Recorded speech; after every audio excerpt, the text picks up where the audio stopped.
우리 하나님 말씀 보겠습니다. 데살로니가전서 5장 1절에서 11절 말씀입니다.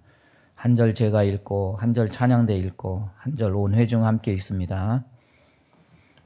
형제들아, 때와 시기에 관하여는 너희에게 쓸 것이 없음은 주의 날이 밤에 똑같이 이룰 줄을 너희 자신이 자세히 알기 때문이라.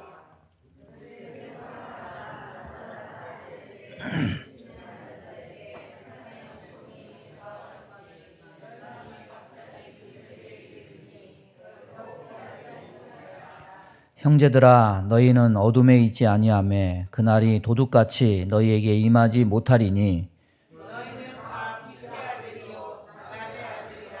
우리가 밤이나 어둠에 속하지 아니하나니.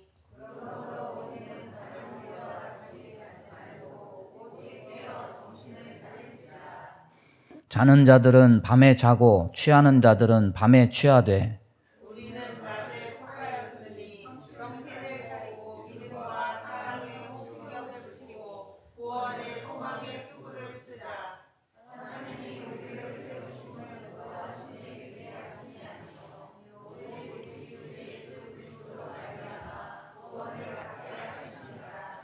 예수께서 우리를 위하여 죽으사 우리로 하여금 깨어 있든지 자든지 자기와 함께 살게 하려 하셨느니라. 다 같이 합니다. 그러므로 피차 권면하고 서로 덕을 세우기를 너희가 하는 것 같이 하라. 아멘. 요즘 확실히 달라진 사회 풍경이 있습니다. 전에는 10,000원짜리 들고 나가면은 두 사람이 먹을 수도 있었고, 또 거스름 돈을 받으면은 제법 몇천 원이라도 손에 줄 수 있었는데, 이제는 뭐 거의 거스름 돈 포기해야 한 끼 먹을 수 있는 그런 시대가 됐습니다. 사정이 이렇다 보니까 주머니 사정을 고려한 이 틈새 시장이 생겨나고 전략 상품들이 나오고 있습니다. 요즘 편의점에 일명 김백주 대전이 벌어지고 있다고 합니다. 편의점 도시락 전쟁인데, 어머니의 편안함이 느껴지는 김혜자표 도시락, 또 대중적인 맛으로 알려진 백종원표 도시락, 또 뭐 저는 잘 모르겠는데 MZ세대를 공략하기 위한 뭐 여배우 주연영표 도시락, 이 세 가지 도시락이 서로 우위다툼 중이라고 그래요. 원래 편의점 도시락 원조는 일본이라고 합니다. 근데 일본 사람들도 우리나라 도시락 편의점을 보고 와 스고이 이러면서 알아준대요. 그래서 너무 가격도 착하고 종류도 다양하다고 합니다. 보통 5,000원 안쪽이라고 하는데 이게 90% 할인되는 날이 있다고 합니다. 그래서 도시락을 500원에도 먹을 수가 있다고 합니다. 그럼 이게 말이 되느냐 이게. 예? 뭐가 남을 게 있어서 그렇게 싸게 파냐 그러면은 이 모든 거는 뭐 홍보하기 위해서 본사하고 통신회사들이 부담한다고 그래요. 뭐 제가 이런 얘기한다고 저를 눈을 동그랗게 뜨고 저를 쳐다보면 안 돼요. 전 10원 한 푼 받은 적이 없습니다. 여러분, 사회가 안정이 되려면은 먹거리가 안정이 돼야 되고 먹는 문제가 해결이 돼야 되죠. 그런데 서민들은 서민들대로 팍팍하고 나라 살림 꾸리는 분들은 그분들대로 이런 문제 해결하기가 참 쉽지 않은 그런 시대입니다. 세계 여권 파워 1위는 일본이라고 합니다. 193개국을 여권 가지고 가면 들어갈 수가 있습니다. 우리나라는 싱가포르와 함께 공동 2위 192개국을 우리나라는 방문을 할 수가 있다고 합니다. 그래서 해외여행, 특히 동남아 여행할 때는 여권 조심해야 됩니다. 이게 뺏기면은 매우 비싸게 거래된다고 그래요. 우리나라 어떤 남자가 머리 색깔이 노란 마케도니아 국적의 여자와 국제 결혼을 했습니다. 영국으로 여행을 갔는데 결혼을 했는데 호적 정리가 아직 안 돼가지고 남자는 한국 여권, 여자는 마케도니아 여권.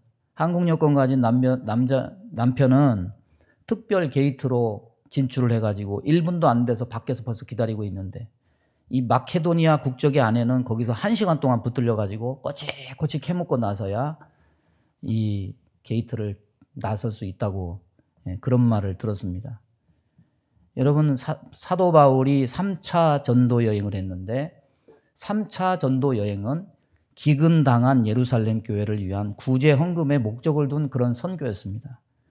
부유한 자들이 많았던 이 고린도 교회는 헌금을 작정해 놓고 미적미적대고 차일피일 미루고 헌금을 하지 않았습니다. 그런데 오히려 가난해도 너무 가난했던 이 마게도냐, 오늘날 이 마케도니아라고 불리는 나라로 독립된 이 지역의 사람들은 성경에 기록되기를 힘에 지나도록 헌금을 해서 사도 바울을 감동하게 했고 놀라게 했다고 했습니다. 마케도니아는요, 돌산이 많고 경작지가 없어서 생활이 굉장히 팍팍했습니다. 사도 바울 때도 너무 어렵고 힘든 삶을 살았는데 이곳은 지금도 생활 형편이 똑같아요. 이 나라는 가진 게 너무 없어서 유럽에서 제일 가난한 나라가 마케도니아라고 합니다. 그래서 지금도 세계 각 나라 공항에서 마케도니아 국적의 사람이라고 하면 얕잡아보고 너 어디 가냐, 너 무슨 돈이 있어가지고 여행을 하냐, 니네 나라 가난한데 여기 왜 왔냐, 얼마나 있다 가냐, 별의 말을 꼬치꼬치 다 캐묻는 거예요. 이 마게도냐 지역 중에 그래도 형편이 좀 나은 지역이 데살로니가 지역이었습니다. 사도 바울이 이 지역에 단 2주 머무르면서 복음을 전했습니다. 여러분 2주 복음을 전해서 믿음이 자라면 얼마나 자랐겠습니까? 그런데 기대 이상이었어요. 믿음의 역사, 사랑의 수고, 소망의 인내.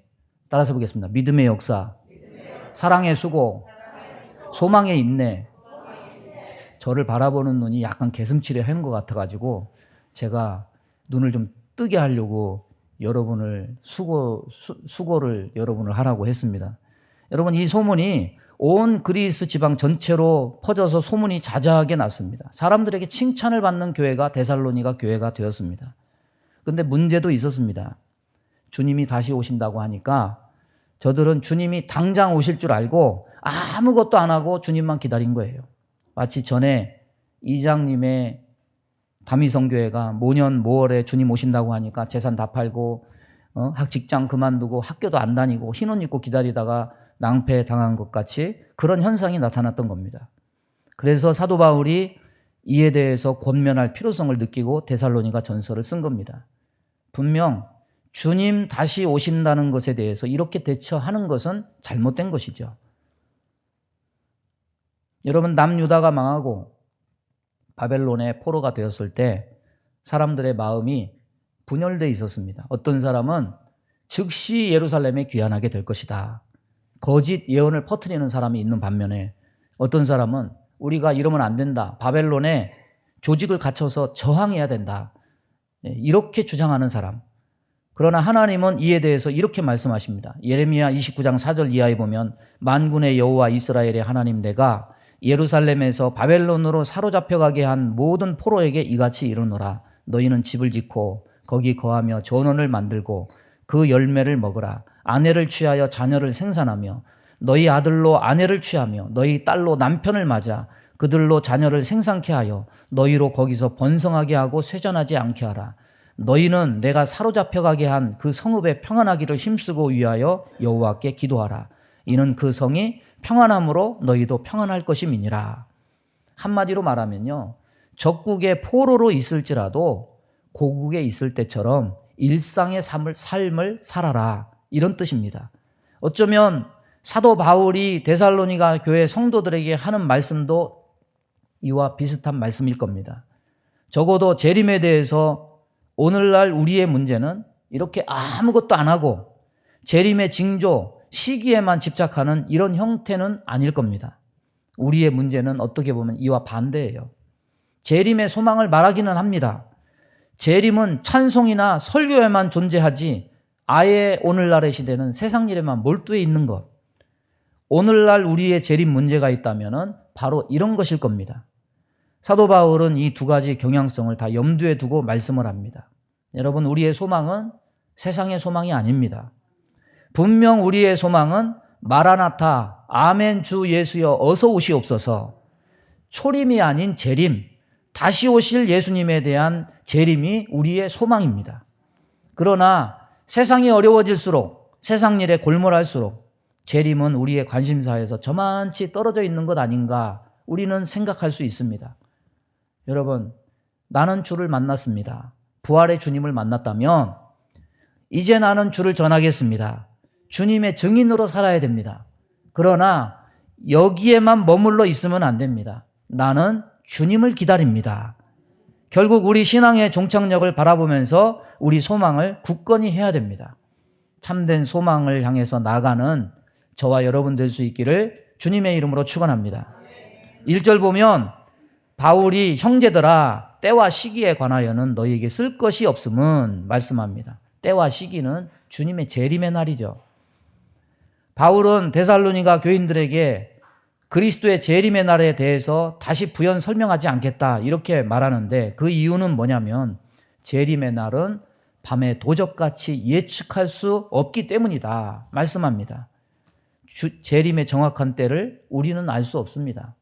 그리고 이 사실을 데살로니가 교회 성도들도 알고 있습니다. 그러니까 그에 대해서는 더 이상 말하지 않겠다 이 말을 지금 하고 있는 겁니다. 때와 시기에 관한 일은 인간의 일이 아니고 하나님 고유의 소관입니다. 예수님이 이에 대해서 분명하게 못 받고 있습니다. 때와 기한은 아버지께서 자기의 권한에 두셨으니 너희의 알 바가 아니다. 그 날과 그 때에 대해서 하나님의 천사들과 하나님의 아들 되신 예수님도 모르는 일로 비밀에 속한 것이라는 겁니다. 그렇기 때문에 때와 시기에 대해서 알려고 하는 일은 무의미한 일이에요. 알려고 해도 알 수 없는 헛수고에 불과한 일입니다. 물론 이 말이 우리가 때와 시기에 대해서 전혀 무감각해도 좋다 그런 의미는 아닙니다. 예수님은 주님 오실 때 세상의 풍조, 징조에 대해서는 분별할 줄 알아야 된다고 말씀합니다. 왜냐하면 무화과나무 비유를 통해서 주 오실 때의 세상 형편, 징조를 통해 그 때를 분별할 것을 예수님은 말씀하셨기 때문입니다. 성경은 여러 가지 각도로 말세에 있을 징조에 대해서 증거합니다. 복음이 온 세계에 전파될 것이다. 이방인의 충만한 수가 구원받을 자의 대열에 들어온 후에야 예수님이 재림하실 것이다. 또 말세에는 진리를 오해케 하는 많은 거짓 선지자, 자칭 구세주라는 거짓 그리스도가 출현해서 많은 사람들이 믿음을 버리고 사단의 무리를 따라서 경배하게 될 것이다. 이런 것들을 경고합니다. 한국 사회에 기독교라는 타이틀을 걸고 뻔뻔하게 날뛰는 이 사이비 이단들의 모습을 보면 이런 말씀이 거짓이 아님을 우리는 오늘날 알 수 있어요. 더욱이 말세에는 전쟁, 기근, 전염병 이런 자연적인 인위적인 대재앙이 빈번하게 발생하고 난리의 소문이 나고 특히 성도들에게 대박해가 일어날 것이 예언되어 있습니다. 우리는 이런 일들을 몇 년 사이에 동시다발적으로 겪고 있지 않습니까? 코로나라는 전대미문의 전 세계의 재앙을 겪었고 우러전쟁, 터키 지진 이런 것들이 이어지고 지구온난화로 유럽은 겨울에 여름을 겪고 북미는 최강의 한파를 겪어서 많은 사람들이 죽어나가고 우린 이런 일들을 지금 보고 있습니다. 전보다 주님의 재림은 한창 앞으로 다가온 것이 분명합니다. 따라서 우리는 이런 징조들을 통해서 때가 가까움을 분별하고 경계 삼을 줄 알아야 됩니다. 하지만 때와 시기는 알 수 없는 것이라 분명 말씀했지만 이것을 추종하고 미혹되는 사람들이 분명히 있습니다. 이것을 말해주는 것은 다 거짓이거나 이단들입니다. 그러면 데살로니가 성도들은 이 사실을 듣지 못했거나 몰랐을까? 아니라는 거죠. 2절에 주의 날이 밤에 도적같이 이를 줄을 너희 자신이 자세히 알미라. 이 말은 주님의 재림의 날은 예측할 수 없을 때 갑자기 임한다는 사실을 이미 교인들이 다 알고 있다는 사실을 얘기해 줍니다. 불예측성, 돌발성이 주님의 날이 임하는 특징입니다. 아무도 알 수 없어요.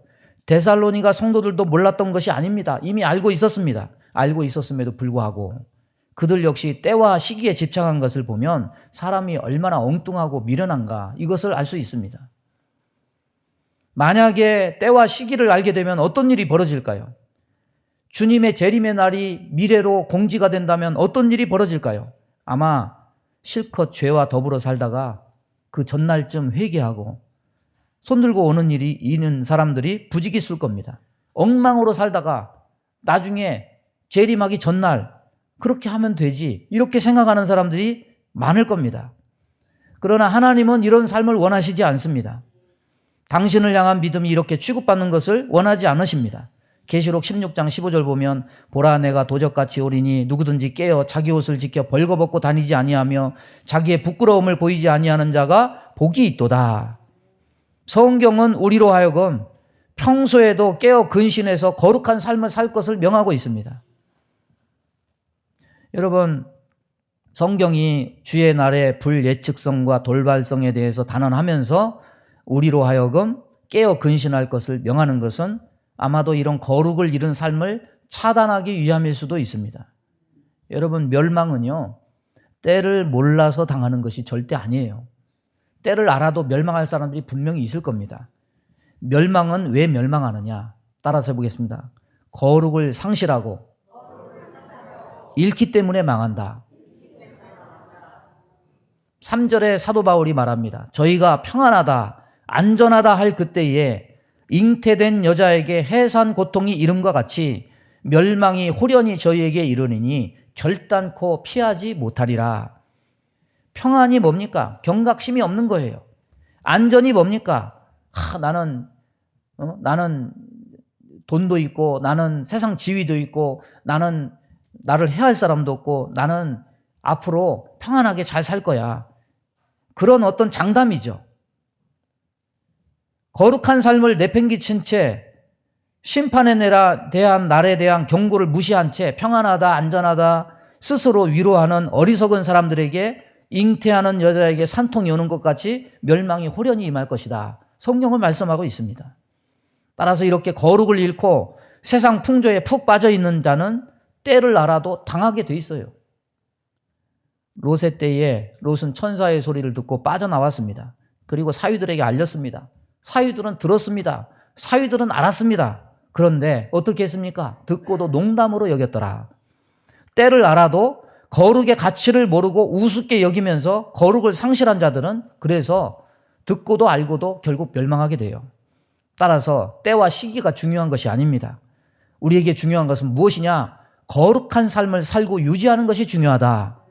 우리는 이것을 깨달아야 됩니다. 여러분, 우리 교회 이름 뜻 아세요? 성은 무슨 뜻입니까? 그 정도는 알겠죠. 거룩할 성이죠. 그런데 일은 날일입니까? 한일입니까? 어떤 사람들은 날일로 알아요. 성일 그러면 성경에 여호와의 성일이다. 주일을 얘기하는 줄로 착각을 해요. 땡이에요. 성일의 일은 한일이에요. 그러니까 한 몸이다. 하나 된 공동체다. 이런 뜻이에요. 성일은 무슨 뜻이냐?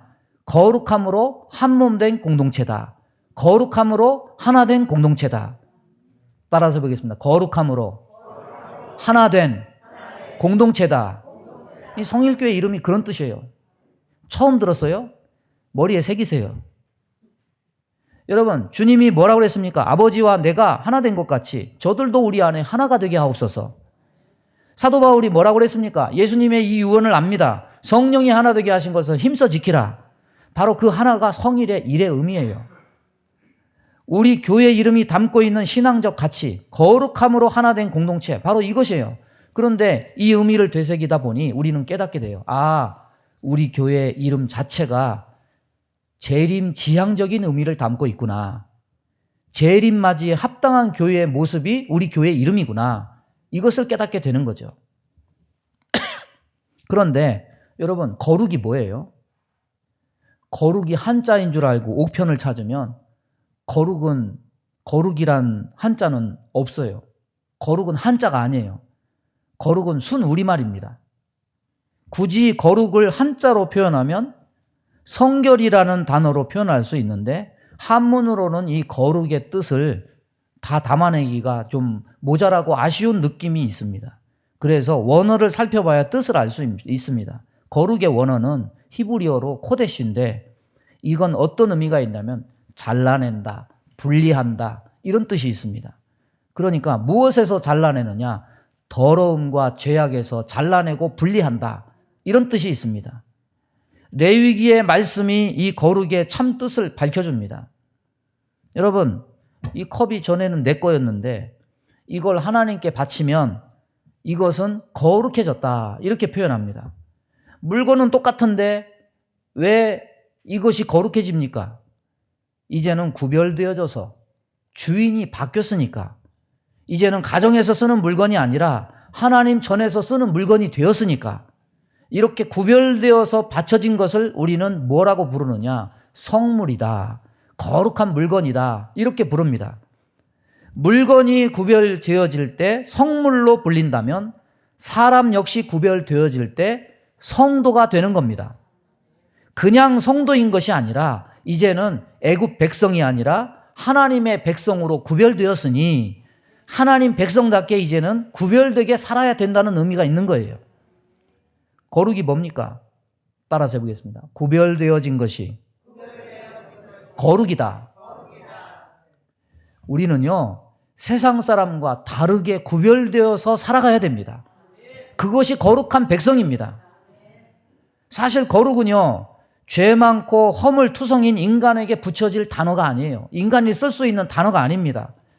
세상에 거룩이란 단어를 쓸 수 있는 것은 하나님밖에 없습니다. 하나님만이 온전히 죄악과 분리된 상태에 거하시고 죄와는 상관이 없는 선하고 깨끗하고 구별된 상태로 존재하시는 분이십니다. 그런데 그 선하고 깨끗하신 하나님이 죄 많고 더러움에 가득 차서 사는 우리들에게 요구하시는 것이 이 거룩이라는 사실은 우리를 매우 놀라게 하고 당황스럽게 만들어요. 레위기 11장 45절에 이렇게 말하죠. 나는 너희의 하나님이 되려고 너희를 애굽 땅에서 인도하여 낸 여호와라. 내가 거룩하니 너희도 거룩할지어다. 따라서 보겠습니다. 내가 구별되었으니 너희도 구별될지어다. 여러분 구별되게 사시기 바랍니다. 하나님은 인간의 죄악됨과 다르게 특별하게 구별되어지신 분이에요. 하나님은 우리가 또한 그분의 백성이 되었다면 우리 또한 구별된 삶을 살기를 원하십니다. 어떤 사람들은 거룩을 이렇게 생각해요. 예배에 막 드라마 세트장에서 막 사용하는 막 최신 레이저 조명이 번쩍번쩍하고 그리고 막 오케스트라를 막 동원해가지고 드리는 예배. 우리 교회 오케스트라 있으면 우리 지휘자님이 제일 좋아하실 것 같아. 예? 막 거룩하다, 막 웅장하다. 야, 예배 드리는 맛이 난다.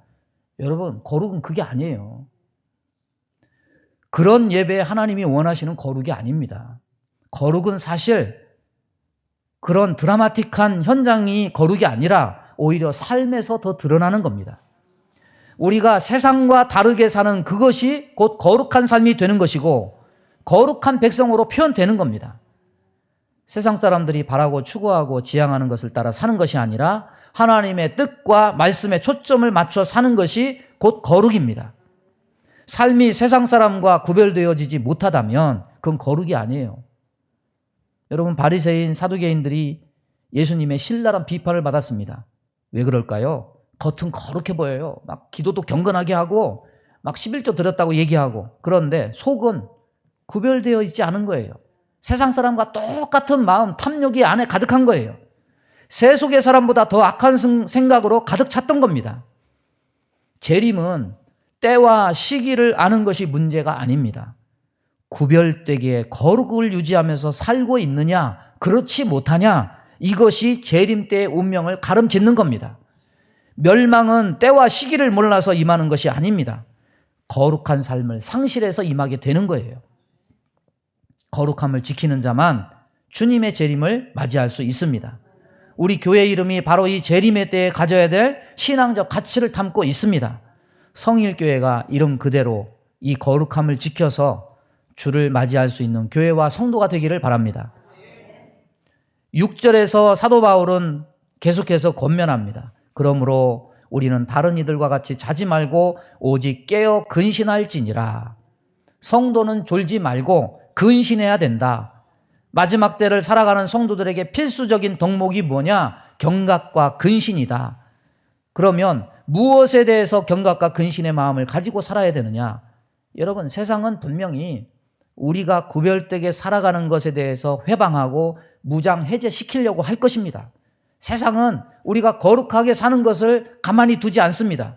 그래서 누가복음 21장 34절 이하에 보면은 너희는 스스로 조심하라. 그렇지 않으면 방탕함과 술 취함과 생활의 염려로 마음이 둔하여지고 뜻밖의 그날이 덕과 같이 너희에게 임하리라. 이날은 온 지구상에 거하는 모든 사람에게 이 말이라. 이러므로 너희는 장차 올 이 모든 일을 능히 피하고 인자 앞에 서도록 항상 기도하며 깨어 있으라. 잠자다는 말은 무슨 말입니까? 무감각한 상태죠. 영적으로 깊은 잠에 빠져서 분별치 못하는 상태예요. 취한다는 말은 뭡니까? 술에 취하면 분별력을 상실하죠. 결국 똑같은 거예요. 영이 무감각한 상태, 술에 취해서 분별력이 없는 상태, 이런 상태로는 도저히 거룩을 이룰 수가 없습니다.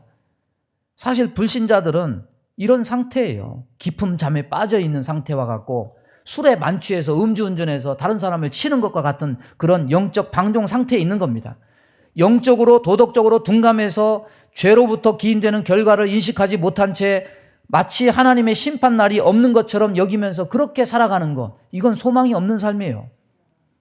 그들은 다가오는 멸망의 날을 바라보면서 대비하기보다는 전부 무슨 중심입니까? 현세적이고 순간적이고 쾌락적이고 육체적이고 세상적인 일에 열중할 뿐입니다. 재림을 기다리는 자가 이처럼 살면 거기엔 소망이 없습니다. 죄와 세상과 육체대로 살면 반드시 죽습니다. 죄의 지배가 하나님의 자녀에게 어떤 영향을 끼칩니까? 삼손이 그 신뢰예요. 날 때부터 나실인이었습니다. 하나님의 은혜를 받았습니다. 성령을 받았습니다. 그런데 어떻게 됐습니까? 영광과 은혜를 뺏겼습니다. 눈이 뽑혔습니다. 블레셋의 노예로 살게 됐습니다. 여러분, 저와 여러분의 힘이 뭡니까? 따라서 보겠습니다. 성도의 힘은 거룩이다. 구별된 것이다. 구별되어서 거룩을 지키면 하나님의 능력과 은혜가 함께합니다. 그런데 거룩을 잃으면, 구별된 삶을 잃으면 삼손처럼 힘을 쓰지 못해요. 세상 사람들에게 조롱받고 포로가 되고 노예가 됩니다. 여러분, 예수 믿어서 믿음 잃고 타락하면 세상 사람 추하고 타락한 것보다 더 추해요. 더 보기가 안 좋아요. 수치와 부끄러움이 곱절이 됩니다. 여러분, 이런 거룩 상실을 방어하려면 어떻게 해야 되느냐? 거룩을 지키려면 구체적으로 어떻게 해야 되느냐? 오늘 사도 바울은 세 가지로 얘기합니다. 8절에 보니까 사도 바울은 데살로니가 교인들을 향해서 믿음과 사랑에 흉배를 붙이라, 호심경을 붙이라. 따라서 보겠습니다. 믿음과 사랑에 호심경, 흉배를 붙이라. 흉배가 뭡니까? 갑옷이잖아요. 예? 뭐 가죽으로 만들든지 노쇠로 비늘처럼 만들어서 어린 갑을 만들든지 철조각으로 만들든지 밤에 경계를 서든지 전투에 임하는 병사가 됐든지 흉배는 생명을 보호하는 필수적인 방어 장비예요. 종말의 근신의 삶을 살아가는 성도 역시 믿음과 사랑으로 만들어진 흉배로 무장하고 있어야 된다. 이것을 말합니다. 여러분, 거룩이 뭐라고 그랬어요? 거룩이 뭐라고 그랬어요? 구별된 것이라고 얘기했어요. 재림의 때는 거룩을 지키고 있어야 된다고 했는데, 그럼 구체적으로 어떻게 구별된 삶을 살아야 되냐는 겁니다. 그 어떻게 구별되게 살아야 하는가를 이 보호 장비들이 의미해 주는 거예요. 따라서 보겠습니다. 믿음을 가지고 구별되게 살고, 사랑을 가지고 구별되게 살라. 세상의 믿음은요, 힘이에요, 힘. 돈입니다. 권력입니다. 그러나 그리스도의 믿음의 대상은 돈도 아니고 권력도 아니고 힘도 아닙니다. 우리의 믿음의 대상은 오직 예수 그리스도십니다. 우리는 이런 구별됨을 견지하고 살아야 됩니다. 믿음의 대상이 구별되어져야 돼요. 우리의 믿음의 대상이 하나님이시오, 그리스도이심에 흔들림이 없어야 됩니다. 이런 믿음의 구별이 우리에게 보호막이 됩니다. 우리의 가슴에 호심경과 흉배가 됩니다. 또한 무슨 구별이 있어야 되느냐? 사랑의 구별이 있어야 돼요. 성경이 뭐라고 얘기합니까? 말세가 가까워올수록 사람들이 이기적이고 사랑이 없고 자기만 사랑한다 그래요. 그러나 우리가 이런 세상 가치 속에 믿는 자가 가져야 될 구별된 사랑은 자기 사랑이 아닙니다. 예수님이 가르쳐 주신 사랑을 우리는 표현하면서 살아야 됩니다. 이것은 나만 가지겠다는 탐욕적인 사랑이 아닙니다. 이것은 내어주는 사랑이에요. 여러분, 진정한 사랑은 자꾸 주고 싶어하는 그런 거예요. 할아버지가 손자들에게 용돈 주죠. 왜 줍니까? 줄 게 그거밖에 없으니까. 표현할 게 그거밖에 없잖아요. 예? 그거 좋으니까 주는 거예요. 사랑해서 주는 거예요. 사랑이라는 근본적으로 내어주는 겁니다. 대부분의 사람들은 사랑하게 되면 나의 시간을 투자하고 나의 돈을 투자하고 정성을 투자하고 애정을 투자하고 모든 것을 주려고 해요. 이처럼 자신의 것을 베풀어 줌으로 나도 기쁘고 사랑을 받는 이도 기뻐하게 돼요. 이런 특성을 지닌 믿음과 사랑을 온전히 지니고 있을 때 이것들은 재림 때에 적군과 악원을 구별하게 되는 징표가 되는 겁니다. 그리고 영적 전쟁터에서 성도의 생명을 보호해줄 훌륭한 방어 장비가 되는 겁니다. 믿음의 구별은 하나님의 인격적인 관계가 끊어지지 않는 내적인 영역을 보호해줍니다. 사랑의 구별은 이웃과의 관계를 통해서 외적인 영역을 보호해줍니다. 거룩은 말로만 거룩이 아니에요. 믿음과 사랑의 구별이 있어야 이것이 곧 거룩의 실체가 된다는 것을 잊지 말아야 됩니다. 다시 8절에 구원의 소망의 투구로 무장하라. 투구가 뭡니까? 머리를 보호하는 거예요. 우리가 예수를 믿음으로 참 소망을 얻습니다. 그것은 구원의 소망입니다. 그런데 이 소망은 세상 사람과 다르게 구별된 소망이 됩니다. 우리가 고난 속에 참고 견딜 수 있는 것은 이 구원이 우리에게 참된 소망이 되기 때문입니다. 그런데 이 소망의 구별이 없으면, 다시 말해서 믿는 자가 구원의 소망을 잃으면 사람이 전쟁터에서 머리를 가격받는 병사와 같이 그냥 쓰러지는 거예요. 대부분의 사람의 소망은 무엇입니까? 구원의 소망이 아닙니다. 땅의 소망입니다. 그러나 믿는 자의 소망은 땅의 소망이 아니라 하늘의 것, 곧 구원입니다. 구원의 소망은 세상 사람과 우리의 가치, 꿈을 구별짓는 잣대가 됩니다. 구원의 소망을 잃으면 그 사람은 철퇴로 머리를 가격받는 것과 같이 그냥 쓰러져 버려요. 우리는 구원에 대한 소망의 구별됨이 있어야 됩니다. 말세를 대비해서 구비해야 될 장비들 보세요. 다 아는 거 아니에요? 뭡니까? 믿음, 소망, 사랑 아닙니까? 그런데 데살로니가 전서를 읽은 사람들에게는 이 신앙 단어들이 낯설지 않습니다. 왜? 편지 서두에 사도 바울이 데살로니가 성도들을 칭찬합니다. 너희 안에 믿음의 역사가 있다. 너희 안에 사랑의 수고가 있다. 너희 안에 소망의 인내가 있다. 많은 사람들에게 칭찬받는 성도임을 밝혔습니다. 그러니까 이 말은 무슨 말이냐? 이들은 이미 믿음과 소망과 사랑 안에 거하고 있었다는 겁니다.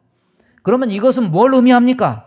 주님의 재림을 위한 대비는 별다른 특별한 필요한 것이 아니라 그들이 현재 나타나고 있는 믿음의 역사, 사랑의 수고, 소망의 인내를 앞으로도 계속 유지하는 것이 곧 재림을 위한 가장 특별한 대비 책임을 말씀하고 있는 겁니다.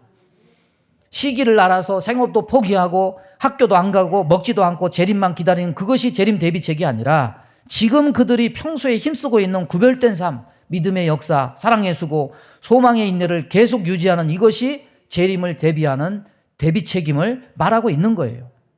여러분은 평소에 구별된 믿음, 구별된 사랑, 구별된 소망이 있습니까? 그것을 유지하고 있습니까? 그것이 최상의 재림의 대비 책임을 우리는 깨달아 알아야 됩니다. 말씀을 정리합니다. 여러분, 예수님의 재림, 성경에 재림이라는 용어가 나올까요? 안 나올까요? 재림이라는 단어는 성경에 없습니다. 재림이라는 용어를 처음 사용한 사람은 2세기 초기 때 기독교 변증가였던 유스티아누스가 말한 단어입니다. 초림이라는 말이 나올까? 초림이라는 단어도 없어요. 신학자들이 정리한 단어입니다. 예수님의 탄생을 우리는 초림이라 하고 예수님이 승천하셨다가 다시 오시는 것을 재림이라고 얘기합니다. 구약 성경에는 초림하실 예수님에 대한 예언이 모두 191개가 있어요. 이 예언은 예수님이 이 땅에 오심으로 다 성취가 됐습니다. 그런데 신약 성경은 초림에 대한 기록보다는 예수님의 재림에 대한 기록이 훨씬 많습니다. 재림에 대해서 무려 300번이나 말씀하고 있어요. 이건 신약 성경 전체 구절 가운데 25분의 1에 해당되는 양입니다. 구약의 주제가 오실 메시아라고 한다면 신약의 주제는 다시 오실 예수님에 대한 예언입니다. 우리는 아담과 하와의 범죄로 인해서 작정하신 하나님의 구원은 메시아의 2번 오심에 집중되어 있는 거예요. 구약은 오실 메시아, 그리고 신약은 다시 오실 메시아를 말하는 겁니다. 예수님이 승천하실 때 천사들이 뭐라고 얘기했습니까? 갈릴리 사람들아, 어찌하여 서서 하늘을 쳐다보느냐? 너희 가운데서 하늘로 올리우신 이 예수는 하늘로 가심을 본 그대로 오시리라. 성경을 요한계시록에서 마감하면서 뭐라고 얘기합니까? 이것들을 증거하신 이가 가라사대 내가 진실로 속히 오리라 하시거늘 아멘 주 예수여 오시옵소서. 이렇게 재림에 대해 강조하고 있음이 신앙 안에서 자명함에도 불구하고 땅에서 일어나는 현실은 뭡니까? 재림을 대망하는 것과 역행하는 일들이 벌어지고 있습니다. 재림에 대한 대망은 사라지고 오히려 땅의 것에 심취해서 땅의 것에 목을 매는 사람들이 늘어납니다. 신문에 나오는 기사들 보면 왜 사람들이 행복하지 못할까? 왜 불행할까? 분류해보니까 두 부류예요. 어떤 사람은 너무 가진 게 없어서, 어떤 사람은 모든 것을 가지고도, 근데 가진 게 없으면 가진 게 없다고 목숨을 끊어요. 또 가진 거 있는 사람은 다 가졌음에도 삶에 만족이 없다고 공허하다고 목숨을 끊어요. 이런 기사들 참 안타깝죠. 그런데 없어서 불행한 것은 이해가 되는데 다 가졌는데 공허해서 죽는다니 여러분 이해가 됩니까? 하지만 말세를 향한 예수님의 말씀을 상기하면은 왜 그런지 이해가 돼요. 예수님은 말세에 나타나는 증상들에 대해서 이렇게 말씀하십니다. 누가복음 17장 26절 이하에 보면 노아의 때에 된 것과 같이 인자의 때에도 그러하리라. 노아가 방주에 들어가던 날까지 사람들이 먹고 마시고 장가들고 시집가더니 홍수가 나서 저희를 다 멸하였으며 또 롯의 때와 같으리니 사람들이 먹고 마시고 사고 팔고 심고 집을 짓더니 롯이 소돔에서 나가던 날에 하늘로서 불과 유황이 비오듯 하여 저희를 멸하였느니라. 인자에 나타나는 날에도 이러하리라. 여러분, 말세는 괜히 말세가 아니에요. 말세가 말세인 것은 사람들이 더더욱 땅의 것에 광적으로 집착하는 시대가 되기 때문에 말세인 거예요. 거룩에서 멀어지고 말씀에서 멀어지고 은혜에서 멀어지고 전부 땅의 것에만 목을 메고 심취하는 시대가 노아의 때고 롯의 때고 주님이 재림의 때라는 거예요. 그런데 거기에 터진 웅덩이가 보여요. 아무리 심취하고 아무리 먹고 마셔도 만족이 없습니다. 여러분, 우리나라 마약 청정지역 아닌 거 아시죠?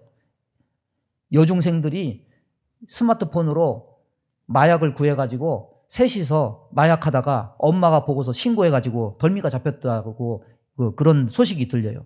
평범한 아이, 직장인, 주부 뭐 전혀 그럴 것 같지 않은 사람들이 이제 그런 일들에 막 손을 뻗어요.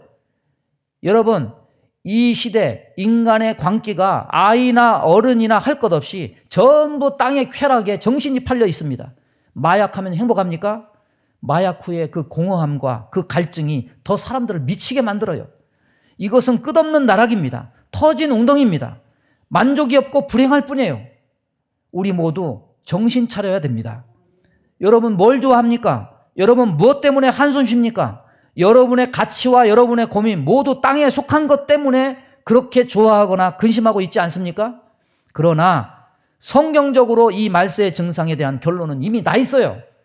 못 가져서 한이 된다면 아마도 가지고 흔들어 넘친다 해도 거기는 만족이 없을 것이다. 솔로몬이 다 가지고 다 누리고도 헛되다 했다면 우리 모두 역시 똑같을 것이다. 말세는 악한 영이 많은 사람들을 진리에서 멀어지게 하고 다시 오실 주님을 바라보지 못하게 발악하는 시대이기 때문입니다. 진리에 눈이 가려지게 하는 이것이 말세에 보여지는 세상을 향한 저주임을 우리는 깨달아야 됩니다. 우리 모두 우리 교회 이름의 뜻처럼 거룩하게 구별되게 하나된 백성으로 사는 은혜가 있기를 바랍니다.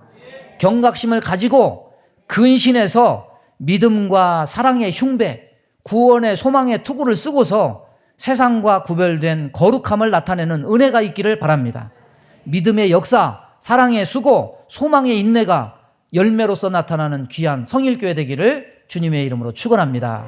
우리 주여 한번 부르고 합심하여 기도합니다. 주여, 하나님 아버지, 오늘도 주의 말씀을 저희들에게 허락해 주심을 감사합니다.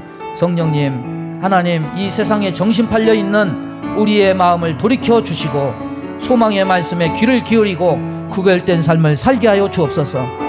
믿는 것이 구별되게 하여 주옵시고 사랑하는 것이 구별되게 하여 주옵시고 소망이 구별된 은혜가 있게 하여 주옵소서. 그리하여서 성일교회가 구별되어진 삶을 통해서 하나님께 영광 돌리고 믿음의 수고와 믿음의 역사와 사랑의 수고와 소망의 인내를 나타내는 귀한 교회가 되게 인도하여 주옵소서. 예수님의 이름으로 기도하옵나이다. 아멘. 믿음의 손을 가슴에 얹습니다. 몸이 아픈 곳에 손을 얹습니다. 하나님, 우리가 무엇을 좋아하고 무엇에 정신 팔려 있습니까? 땅의 것에 취해 있는 우리가 경각심을 가지고 정신을 차리고 구별된 삶을 살기를 원합니다. 믿음의 구별이 있기 원합니다. 사랑의 구별이 있기 원합니다. 소망의 구별이 있기 원합니다. 그래서 믿음의 역사와 사랑의 수고와 소망의 인내를 나타낸 데살로니가 교회 성도들처럼 교회처럼 될 수 있도록 은혜를 내리워 주옵소서. 우리 마음 가운데 원망 불평 시기 질투 미움 다툼 이간질하며 불순종 불신앙케 하며 불안 조조 염려 근심 두려움을 주는 모든 어둠은 다 떠나 갈지어다. 성령님 저들을 악에서 돌이켜 주옵시고 분리되고 거룩해져서 하나님의 영광에 이르는 자들 다 되게 인도해 주옵소서. 몸이 연약한 곳에 손을 얹고 기도합니다. 손을 얹는 곳마다 주의 보혈로 씻어주시고 성령의 불로 태워 주옵소서. 예수 이름으로 명하노니 모든 병만은 다 떠나갈지어다. 강건한 몸을 가지고 세상에서 쾌락에 몸담지 말고 하나님의 영광된 일을 위하여 아름답게 열매를 맺는 자들 다 되게 인도해 주옵소서. 예수님의 이름으로 기도하옵나이다. 아멘.